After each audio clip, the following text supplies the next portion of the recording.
So part 5, you know what's funny? I was just thinking of this earlier today. We thought we were going to do this in one podcast. Yeah, right. Or maybe 2. And here we are 5 later. We're getting ready. I mean, it's like 3.5 hours of content that we thought we were going to do in 45 minutes. Thanks for hanging with us. Yeah. Meanwhile, our clients are like, yeah, they could have done that in 45 minutes. Hopefully not. That's funny. Book on tape. All right, so today we're going to be talking about lifestyle income and retirement planning. It's kind of our sweet spot. We've been making jokes about it all along. So let's just dive in. What is lifestyle income? Let's just start on the very basic side. Well, for me and how I talk to my clients about it, it's really how much income are you going to need in retirement? Like, what does that lifestyle look like for you? You know, and you got to break it down sometimes. I was going to say it's something hard for them to So hard. pinpoint. Yeah. And it's not easy. No. And it concept. can be always moving too, you know, kind of on a yearly basis, especially whenever you're younger. It's like, let's just kind of start somewhere, and then we can start getting it a little tighter as you approach retirement. And you oftentimes, I feel like people try to massage it to what they think their money will dictate. So I'm like, whoa. If you're living on this, how are you all of a sudden going to live on this? Or if you've been living on this, how are you all of a sudden going to live on this? Like, but people try to say what they think you want to hear. It's like, no. There's no right answer. That actually takes me to a really funny story. Whenever I first started, I had a client come in, and I know this we story. were like, all right, what do you think you're going to need in retirement? And He was like, I don't know. Yeah, he's like, I don't know, 800,000 Yeah. A year. a year. I remember this And I was story. like, why help us Help unpack us. that? Like, what do After you picked need your 800? jaw He's like, off the well, floor. in retirement, you know, I'd like to have maybe a second home, maybe a Currently, boat. this gentleman was very young. Very young, yeah.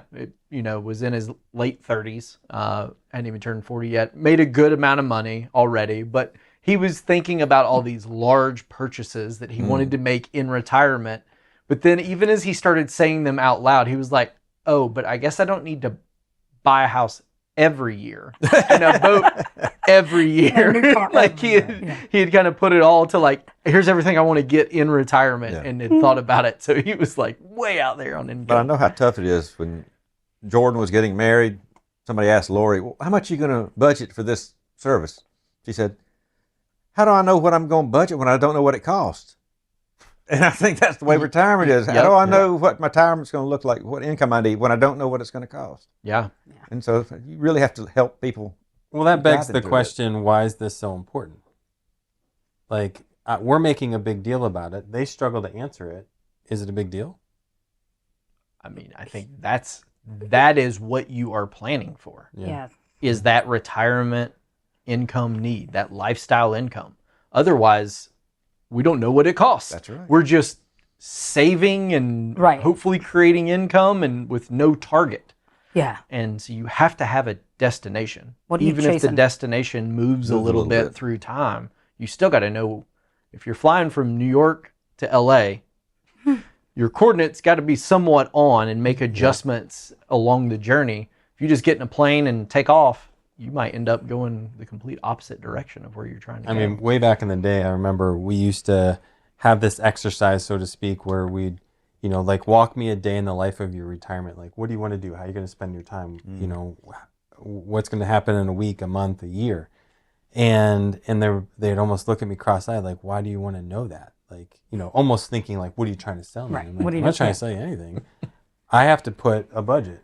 Yeah. Like, we got to figure out what we're actually planning for and what you want to do with your time, how you want to live your retirement, like what your lifestyle has a price. Yep. So we don't really do that anymore, but the reality is behind it, like, it's important. Like, this is the foundation of our plan. If we don't know what this number is, we don't have a basis to build a plan. right? Yeah. Well, and so often we let the money that we have, which I guess it does matter. For sure it matters. But we say, how much money are we going to have? And then that determines what we're going to do in retirement. Instead of, this is what we need to retire for retirement. And let's build a plan, and varying amount of years that we have until we have time to get to that accumulation. But people build their retirement based on what they think they're going to have, or, oh, I'm just throwing money into my 401k. I think I'll have this much so I can live on this much. No. what do you need? And it's really hard for people to think of it that way, because they just say, well, I'm putting 20,000 into my 401k and 7,000 into my Roth, so I guess that means no.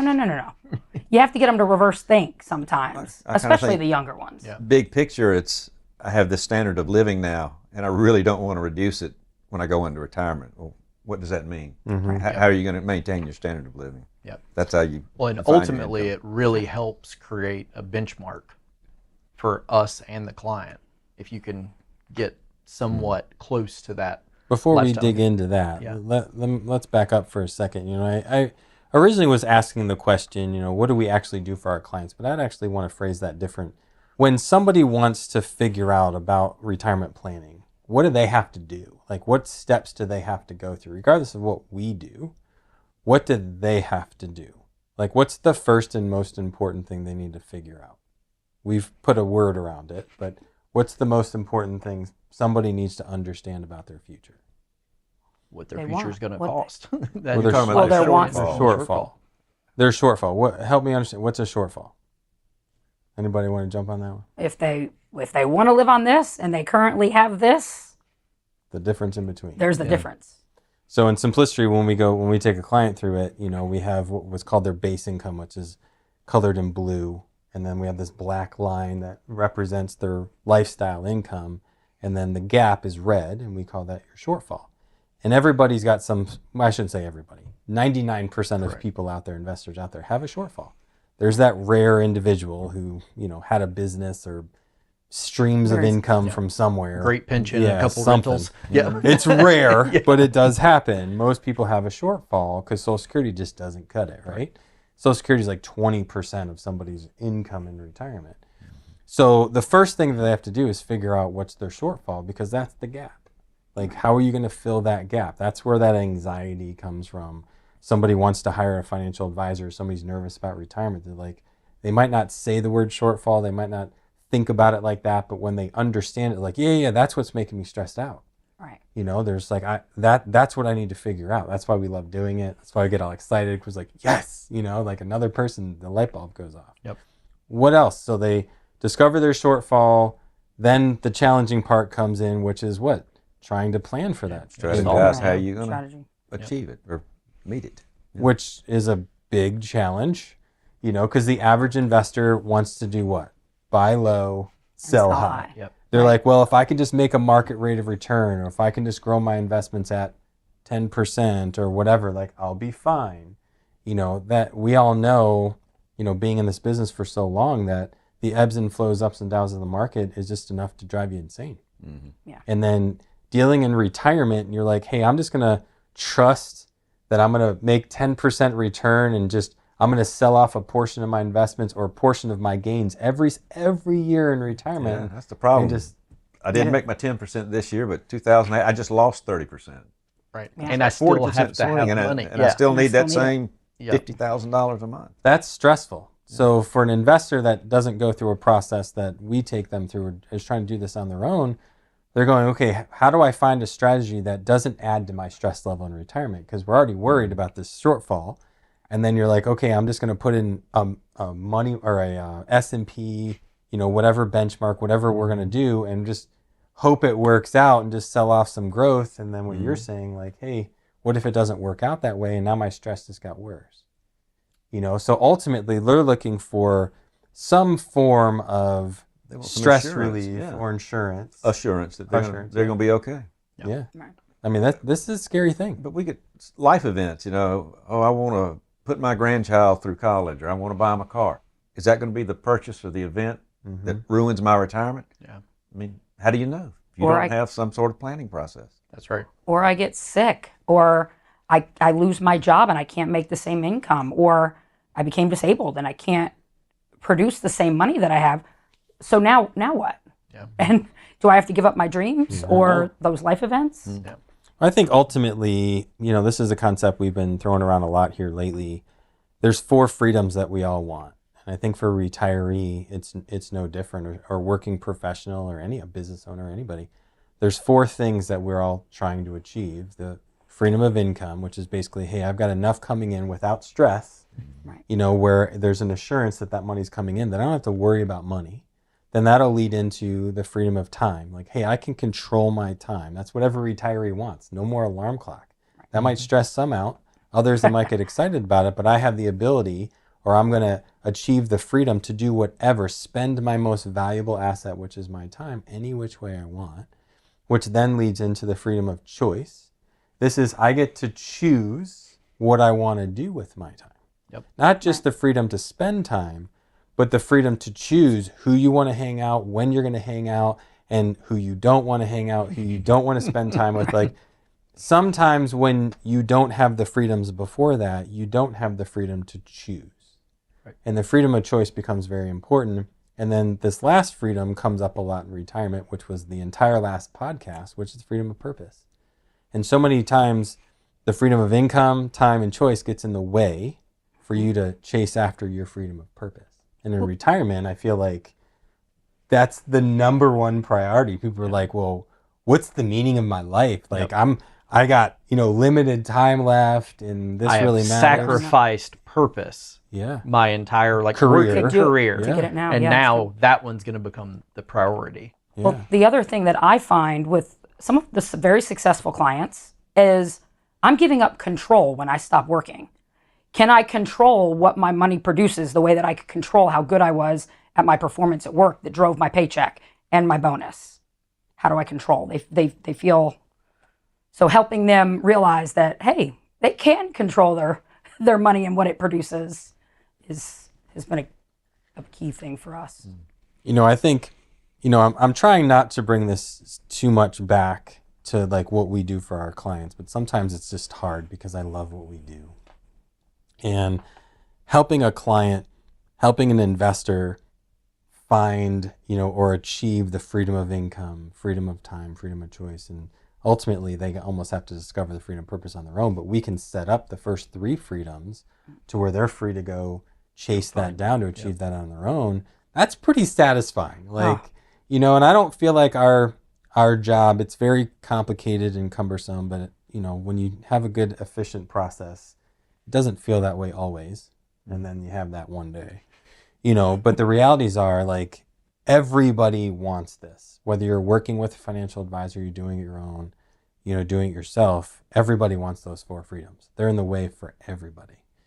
How do you know if, and this is a tough question to answer, and I don't want to get into this, but how do you know if you've achieved one of those freedoms? It's going to be very individual. Mm-hmm. And it might even be different than your spouse,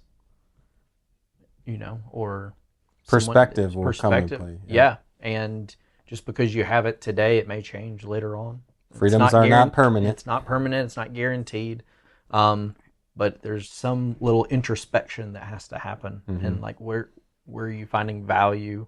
Where's your identity coming from now, especially in retirement? We talked about that previously. And where are you finding that fulfillment? So I didn't plan to do this, but I'm going to do it. I was going to make a joke. It was almost, I wish there was a tool for this. There is. We're going to be launching that in the coming weeks, where it's going to be like it's called the Freedom Assessment. It's just a couple questions you're going to answer. It's going to take 5 to 7 minutes. And then it's going to basically help you determine where you stand on these four freedoms. It's going to help you understand which ones you prioritize over the others and why. It's very insightful, and it almost works as almost like the goal. Here's your baseline of where you are in these four freedoms and what really matters to you in life. And it's important in almost every stage of your life.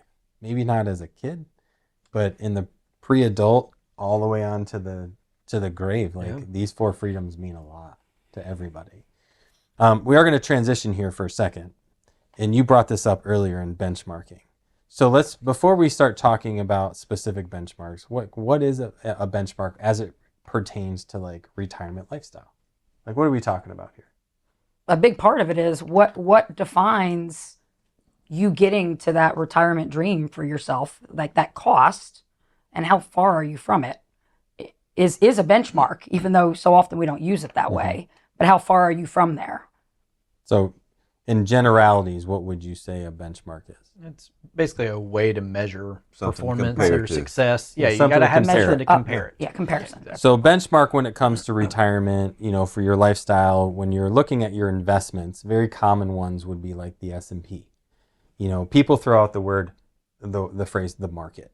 Yeah. Like, as long as I get market rate of return. Mm-hmm. What does that even mean? Right. What market Which are you market? looking at? Yeah. Like, that one kills And me. what day Like, are I you just want to looking get the market rate of return. Okay, because the S&P is a market, but it's not even It's a not- good one. It's just a benchmark of the market. It's not even It's like 500 technically largest the market companies, which would are be cap like, weighted, which screws everything up. Because if you look at the S&P as it's stated on TV versus an equally weighted S&P, we're talking worlds of return difference between the two.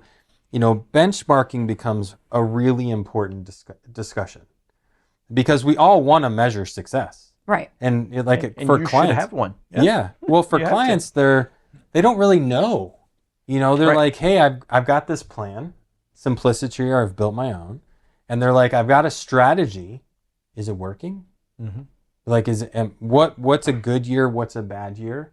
Like, how do I know if I'm doing a good job or not? I like my advisor, but are they doing their job? Are they earning what they make? I don't like my advisor. Does that mean he's doing a bad job?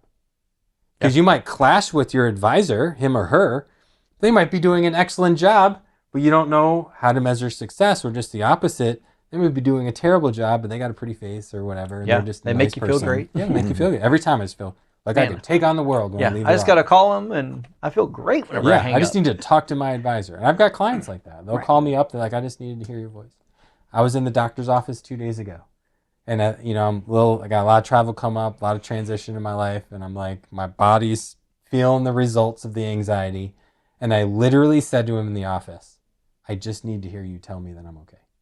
Yeah. And my There you clients might not always be that bold, but some do. We're just like, I just needed to hear you tell me I can afford it. I can do this. I'm going to be okay. We're no different. I literally did that this week to my doctor. Yeah. And there are times when you're just like, hey, I don't need it. I'm good. Mm-hmm. And then there's other times you're like, I need that assurance, that I'm not going to outlive my income. I'm not going to I'm not going to lose my freedoms. Mm-hmm. So we just talked about what a benchmark is and what are the common ones. What's a real benchmark a client should actually use? Because they have personalized plans, very specific to their needs, and they're using a general benchmark. Is that appropriate? I mean, I really try to coach the clients that I work with of use this lifestyle income number that you've chosen.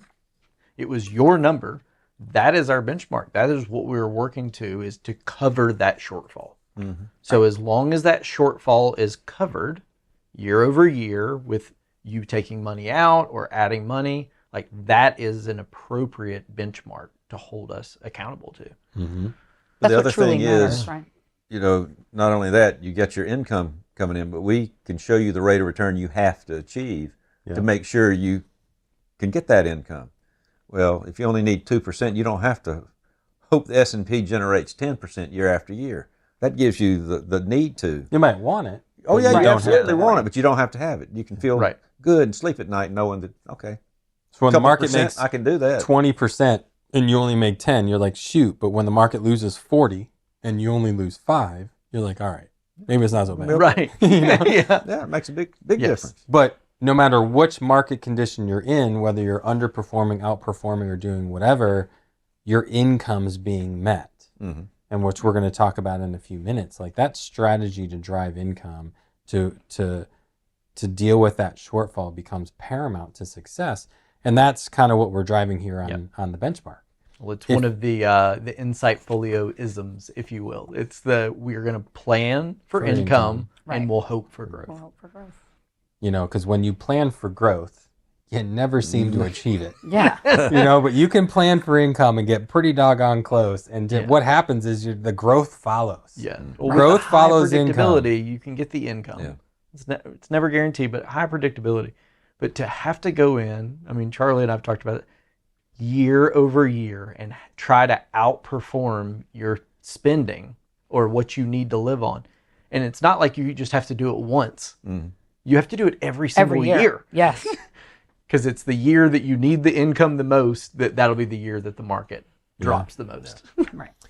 So just to be clear here, you have a personalized plan which requires a personalized benchmark. So you can continue to use general, but I don't think it's an equal playing field. No. You know, if I have a plan that requires my investments do X, Y, and Z, why the heck am I matching that up against an index that doesn't know my name? Or doesn't care, like they're not making decisions based Based on on what your you needs. need and your Right. lifestyle. Right. Yeah, yeah. And if you feel like you need more, increase the benchmark. Like increase the income. Like if life is changing, then let's plan for that. That's right. There's great questions to be asked. You know, there's times, you know, when we'll sit down with a client, we'll build their simplicity plan, and we build in inflation, and we'll do those life events, and we do all this work, and we set up their income, and a lot of times they don't even get pay raises, and we build them in, and then we'll get a call a couple years later going, hey, you know, things just aren't matching up anymore. Where, you know, we used to have a lot of wiggle room, but things are a little tighter now. Can we get a raise or can we readjust? And we're like, oh yeah, there's plenty of. And some other times we're like, well, come on in. You know, we got to look at the numbers. You know, how much are we talking? Yeah. You know, because sometimes my blood pressure goes up because I'm like, man, we're spending just about every dime you got here, and without dipping into principal. What are we talking here? Because I'm getting a little nervous. And there are clients that understand that concept. Like, hey, when you start hacking the income branches off, you know, it starts producing less. So there are certain times when, you know, they're like, it is what it is. And other times they're like, do we really need to do this right now? So, all right. So then, all right, let's talk. That was a great discussion. Let's turn the corner here and talk about, okay, I get it. Sounds awesome. What do I do? Like, how do I figure out my shortfall? How do I figure out my lifestyle income? What do I do? I sometimes don't even go past, on the first meeting, I don't go past that just very point of understanding lifestyle income and understanding what your income is now. Like, what do you need now? What are you spending now? So first thing is you gotta track your expenses to a pretty good degree. Yep. And a lot of times the people who are guilty of this are the people who make quite a bit of money. But if you're spending at that same rate, you still need to track your expenses because that difference is still, you know, what you're building up to. And if you don't know your expense number now, how are you going to possibly figure it out in retirement? So there's a little bit of work that's required. I mean, we've all been in those meetings where you see somebody have $250,000, $300,000 of income. They're like, yeah, I just need $50,000 a year. And I'm like, are you saving $200,000 a year? Right. And they're like, no. And I'm like, well, why do you think you can live on $50,000? Right. You know, and sometimes that might be coming across abrasive, and I don't mean to, but we've been doing this for so long. Yeah. If we we're don't like, do it, hey, they're the gonna math, the simple math doesn't add up. Yeah. The math is not mathing, and you're telling me that you're doing all your travel right now, and you're getting to do all the things that you want now, and that's where you're spending your money. But then all of a sudden, the day you retire, you're just going to sit at home. Not going to happen. That's not going to happen. And I guess what a lot of times our clients will feel there is a little bit of our passion. Like, we just want to help. I'm not an order taker where you're going to come in, you're going to tell me what you're going to do, and, you know, you're going to say, this is what I want, and I'm going to fulfill that. My job, my fiduciary role is to help you understand what your retirement looks like, what's the cost of it, and help you plan.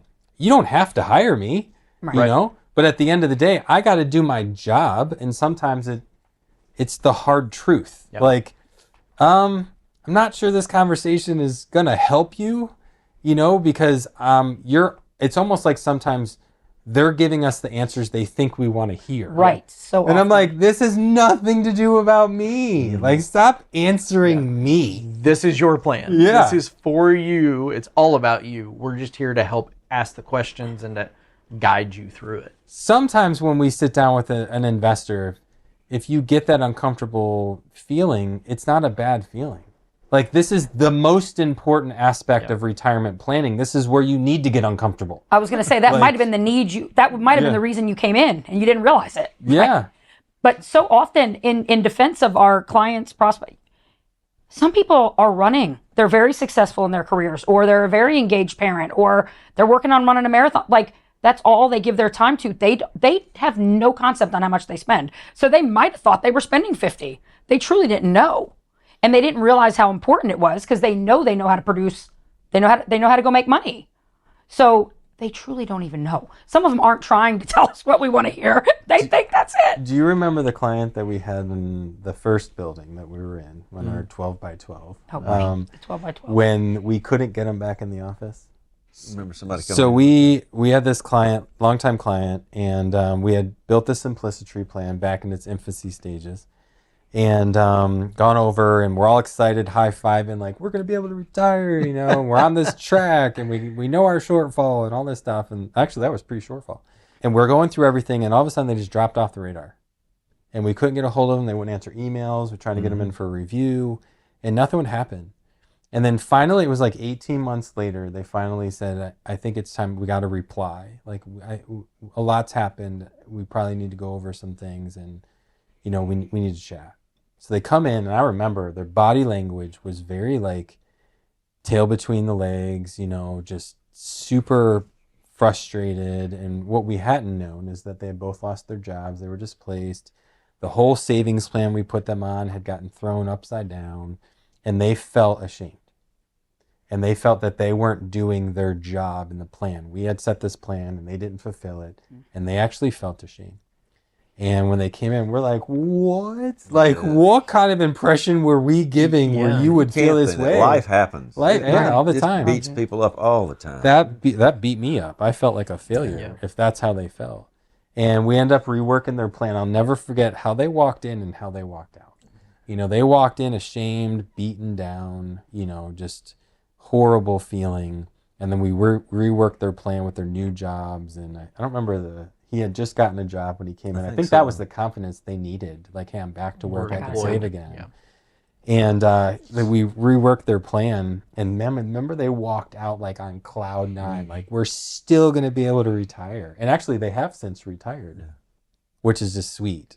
But to think through that, like, that's why this becomes so important. And I want to give some action plans. Nikki started it. There's tracking expenses, analyzing spending patterns, life events like a wedding or, a new roof or something big, like putting kids through college, all these big things. And then obviously there's inflation. So there might be a little bit of work. And, Nick and I had just had a client in, and they were trying to figure out their spending, and they're like, hey, I think we could live on X. And they had 3 months before they retired. And I'm like, okay, just live on this. You have 3 months. Every dime that you have beyond this, you go put in a reserve. And you see if you can just live off this for the next 3 months. And he did it. He's doing it. Yeah, it's impressive. And they've saved all the excess money. Like, that's a great test. Like, if you want to find out if you can live on less, live on less. Try. If you don't like budgets, don't do a budget. Yeah. Just put a certain amount in a bank account every month and say, hey, this is all we're going to spend, and see what happens to your credit card bills. Are they racking up, or are they remaining the same? Like, there are ways that you can do this. I call it your needs plus. So handle my basic needs with a little extra. Yep. Right. So that travel and that little extra, I don't think it should be excessive. Right. But it's, it's what your plus is. Is it a vacation a month or a month? Is it vacation a year?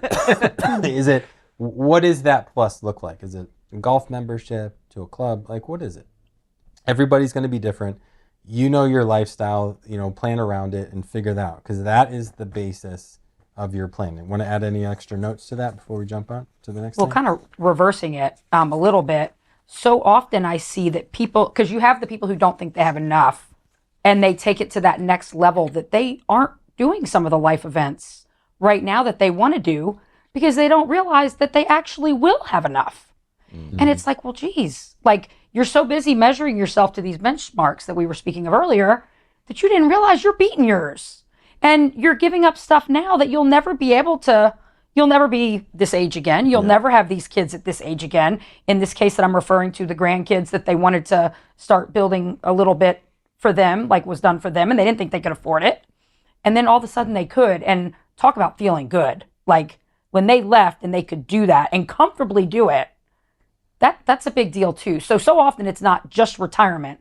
it's life events along the way that you realize, wait a minute, I do have the income to go do that. So once you figure out your lifestyle income, you've got to map out things. So obviously we use Simplicity in this office. For those out there that don't have access to that, I don't even know what to tell you because that's all we use. Like, you take Simplicity away from us, I don't know how to do my job. Yeah.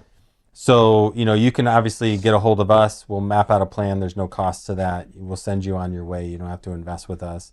But you have to figure out what your shortfall is. You have to discover your lifestyle income to then discover your shortfall and then plan accordingly. But it's not over there. Like, that's just the first stage. Now you just know where you're going. Yeah.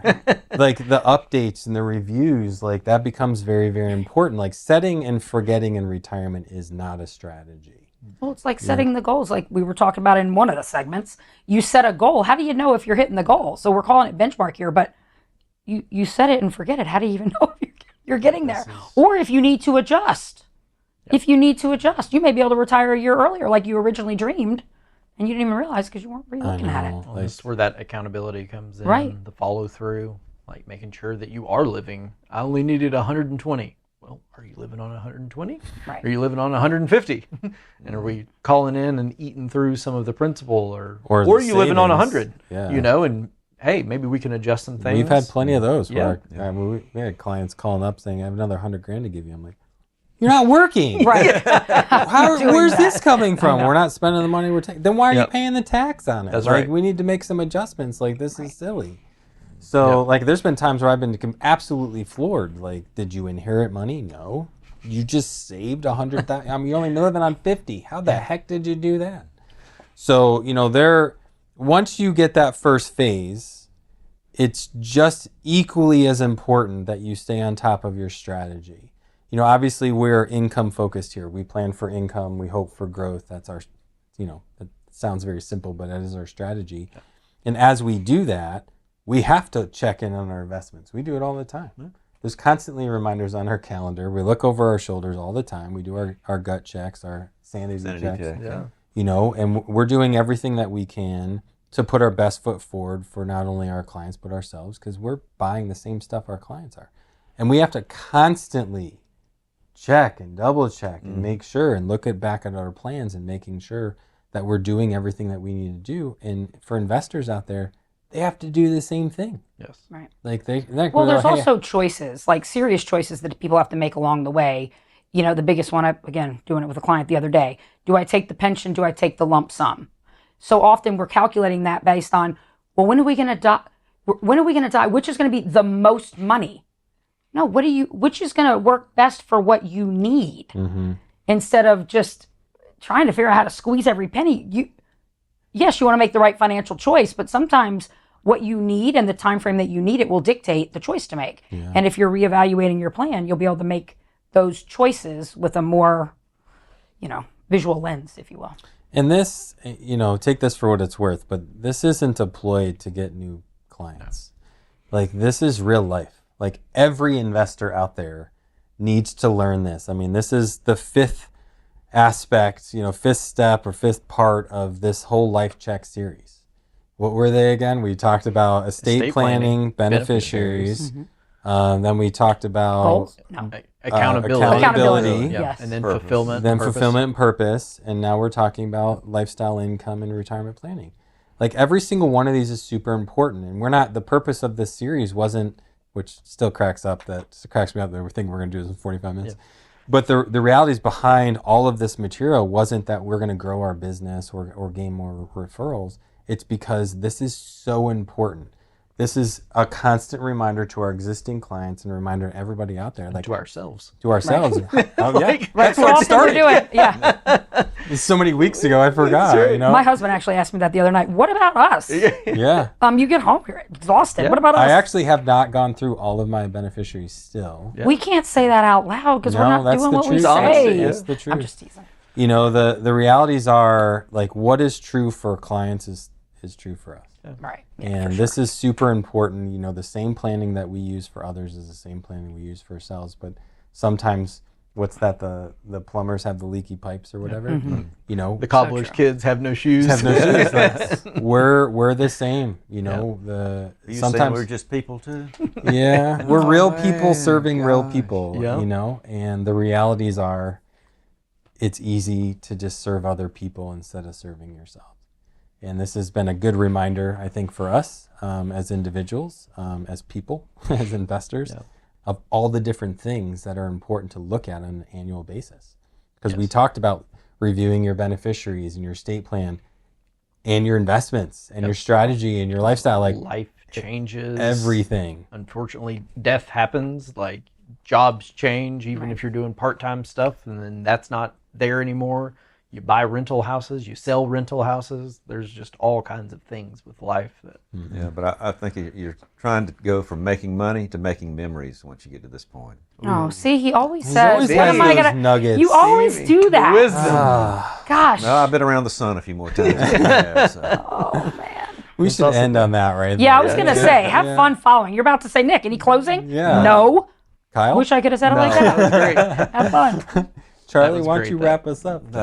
Make memories. Make memories. But that's honestly, that's what you're going to take with you, right? It's not going to be the dollar signs. It's not going to be, man, I think I had this much in my account. It's going to be what that allowed you to go do, the memories that you were able to go That's make. right. This has been good. There has been many podcasts that I'm like, oh, that was my favorite one. And then this has definitely been, I think, my favorite series because it's hit home. Almost every part of this series has hit home to me. Yeah. So hopefully that portrays the other way around, and we'll end on Charlie's note. It's not just about making money; it's about making memories. I really like that. Wow. So hopefully you enjoyed all the content we've given over in this series, and until next time.